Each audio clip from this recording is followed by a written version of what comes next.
সাফল্যটা মানে রিদমটা ছিল দেখে কি আপনি টানা করেছেন বা আপনি সাফল্য পেয়েছেন এরকম কিছু? টানা করানোর একটাই কারণ হচ্ছে যে মানে ওদের রাইটি ব্যাটসম্যান বেশি ছিল, আর ওইখানে আমার বলটা এফেক্টিভ ছিল, এই জন্য মিরাজ টানা করে দিছে। আর আগের ম্যাচগুলোতে ও চেঞ্জিং করছে, মানে ওইটা মানে প্ল্যানিংই ছিল, কারণ ওদের লেফটি রাইটি এইরকম একটা কম্বিনেশন ছিল, এই জন্য হয়তো বা ও করাইতে পারেনি। বাট আজকে ওর হাতে অপশন ছিল, এই জন্য করাই ফেলছে। উইকেটটা কেমন? উইকেট 180 উইকেট ছিল। আমার কাছে মনে হইতেছে ওই ফার্স্ট রান আউটটাই ওরা একটু ব্যাকফুটে চলে গেছে আর কি। তিনটা উইকেট নিয়েছে, জেমস ব্রিন্সের আউটটা তুললেন, দারুণ একটা ক্যাচ তুললেন, মানে ওই সময় আসলে তাকে আউট করার পরে আপনার অনুভূতিটা কেমন ছিল? আমি যখন এগেনস্টে বল করতেছিলাম আমার ভালোই লাগতেছিল, কারণ আমার এই উইকেটে, বিশেষ করে এই উইকেটে আমার ফরেনদের বোলিং করতে খুব ভালোই লাগে আর কি। আসলে টস জিতে অপোনেন্ট ব্যাটিং নেওয়াটা কি আপনারা একটু সারপ্রাইজ হয়েছিলেন? আসলে আমরাই ব্যাটিং করতে চাইছিলাম আর কি এই উইকেটে, বাট আমাদের প্ল্যানই ছিল যেইটাই হয় আমরা ওইটাই করব, বাট আমাদের ফার্স্ট টার্গেটই ছিল আমরা টস পাইলে আমরা ব্যাটিং করব। এখন ওদের ইলেভেনে যখন তিনজন বিদেশি ভালো মানের চলে আসলো আর কি, তারপর আপনারা যে ম্যাচটা ইজি জিতে গেলেন, আমাদের তিনজন বিদেশিরা দেখার পর কি মনে হচ্ছিল আসলে ম্যাচটা এত ইজি আপনি জিতে যাবেন? না, আসলে ওদের যে তিনজন বিদেশি মানে খেলতেছে ওইটা তো আমরা আগে জানতাম না, বাট আসতেছে এটা শুনছিলাম, বাট ওইরকমভাবে প্ল্যানও করতে পারি নাই। বাট একটু আগে বললামই তো এই উইকেটে মানে বিদেশি এগেনস্টে বল করতে খুব ভালোই লাগে।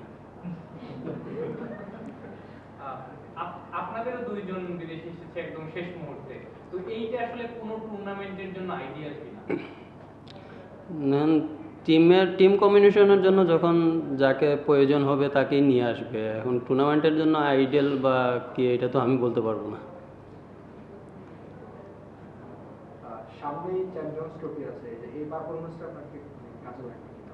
চ্যাম্পিয়ন্স ট্রফি তো ভাই চ্যাম্পিয়ন্স ট্রফি, ওইটা নিয়ে আলাদাভাবে প্ল্যান করব। বর্তমানে বিপিএলটা নিয়েই আছে, ওইটা ভালোভাবে শেষ করি ইনশাল্লাহ।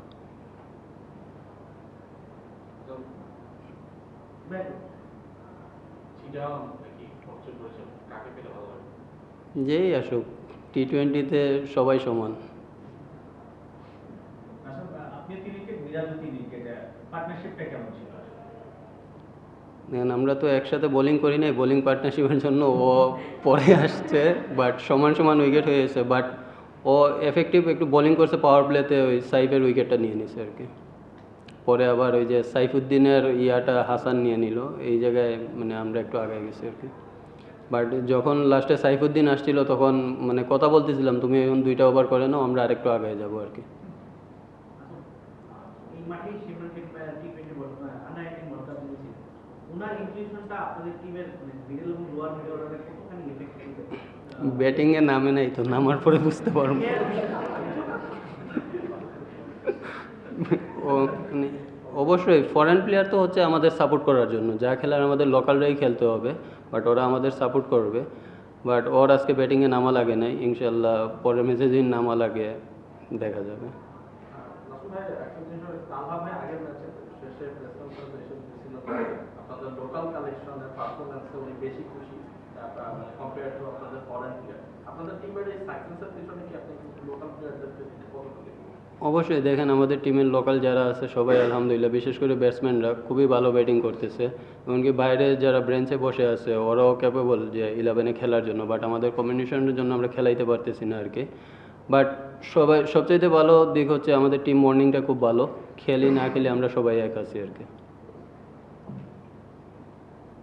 আপনাদের লাস্ট 3টা ম্যাচই ছিল নকআউটের মতো, মানে হারলেই বাদ, মানে লিগ পর্বেরও 2টা ম্যাচ ছিল, স্টিল ওই অবস্থাতেই আছে, মানে একটা অংশ আপনার পার হয়ে গেছে, বাকি পথটা মানে পার হওয়া সম্ভব হবে কিনা? জাস্ট একটা ম্যাচ। দেখেন এটা গত 2 ম্যাচ আগ থেকেই আমরা নকআউট খেলতেছি, আর সব টিমই তো চায় যাতে সেমিফাইনাল ফাইনাল খেলুক। আমাদের ফার্স্ট টার্গেটটাই ছিল টপ 4-এ আসা, আলহামদুলিল্লাহ আসছে। এখন আজকে যেহেতু এলিমিনেটেড ফার্স্ট ম্যাচটা আমরা জিতছি আলহামদুলিল্লাহ, ইনশাল্লাহ নেক্সট ম্যাচটাও জেতার জন্য ক্রিকেট বলবো, সবাই তো চায় ফাইনালে যাওয়ার জন্য, আমাদেরও স্বপ্ন আছে। এমনকি এই বিশ্বাসটা নিয়েই আমরা গত 3 ম্যাচ আমরা খেলতেছি আর কি। Thank you.